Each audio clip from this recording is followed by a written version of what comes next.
After downloading the Sysinfotools software in your system, you have to install the software and complete the whole setup of the tool. Now, click on the Sysinfo software present on the desktop.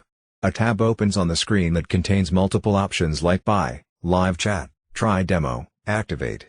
Click on the Activate button to begin the activation process of the software. Here, you have to enter the order it and activation key of the software and click on the Online Activation button. Then a new tab pop up on the screen which displays that Sysinfotools software activated successfully. Now, you have to click on OK to operate the full version of Sysinfo software.